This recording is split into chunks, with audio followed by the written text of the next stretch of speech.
I thought I'd have a second look at the signage along the SR4 route, and here's an overview of what it looks like.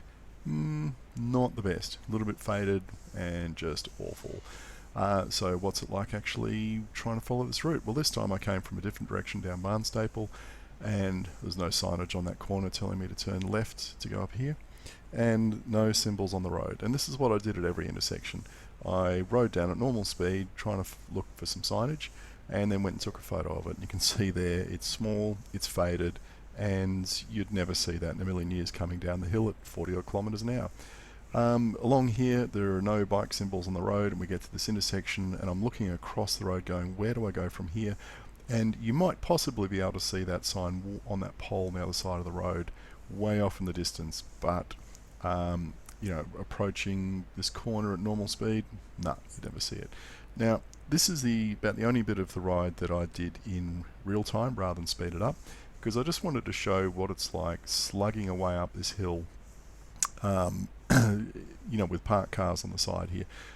You've got to stay out a metre from the cars so you don't get doored in case someone decides to, you know, jump out of their car.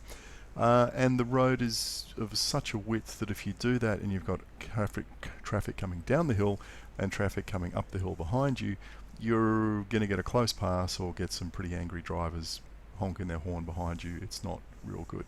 Now I did photograph this sign here on the left the other day. It's terribly faded and you can't see it, and of course I'm coming up here looking into the sun and there's just no hope in hell of seeing that sign. Yeah, good luck seeing that.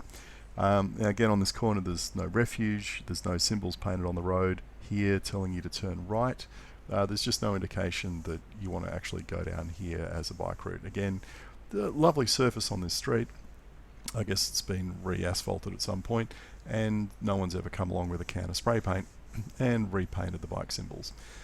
So we come down to the next intersection. Let's see if we can find some signage here. I do a loop, and yes, I find a rather bent sign, but no signage pointing the other way. So if I was coming from the opposite direction, I'd see that, but going this direction, there's nothing. Now I come to this intersection and I have a look, and that's a photo showing nothing at all because there is no signage. Again, there's no symbols on the road with an arrow pointing down the street saying go this way if you're riding a bike. Come down to the next intersection, I do my usual loop, and there was nothing there. Come across, doing another loop here. What do we find? I'm going round and round going, where's the signage? No signage. Now obviously you're going straight ahead here, but it would be useful to actually have some symbols on the road on the other side, so when you get to that you can see, oh look, there's bike symbols over there. I just keep going straight ahead. So again, doing another loop around the corner, nice and slow. Is there any signage anywhere on any poles telling me where to go? Now what if I was coming down the side street and I wanted to know where to turn to get onto this route? There's nothing. So again, oh look, yes, there's a sign telling me to go left. When I came down here the other day, I turned right at this corner and actually went down the wrong street. So how's that for signage? Again, no symbols on the road. There should be one here saying turn right. That's what you'd normally expect. Oh, and look, there's actually a sign on this pole. Again, a little bit bent, pretty faded, but at least it's pointing in the right direction. I guess you're seeing a picture here. It's not real good, is it? And again, another intersection, nothing to tell you to go straight ahead to be on this route. So I thought, you know, why not go back the other way and see what it's like going in the reverse direction. Now, at least I know this first part here, you know, that there's, oh look, there's a sign showing what? Not quite sure what that's supposed to be. It's, you see, it's pretty rough. It's definitely been out in the elements for quite some time. Right, let's go back and follow, where the hell do we go?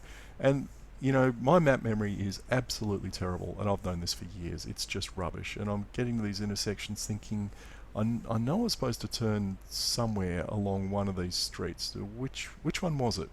And I'd gone past here and I'd seen there was Drummoyne Public up there, and I thought, was I supposed to be on this street or the next street?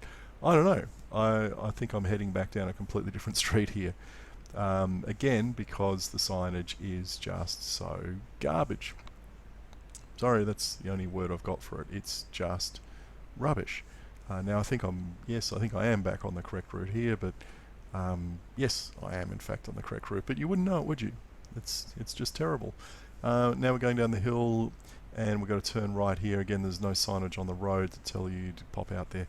And there you have it, SR4 back and forth with that god-awful signage on the poles. Nothing, no symbols stenciled on the streets to tell you where to go. So that's just a pretty clear indication of what most bike routes in Canada Bay are like today.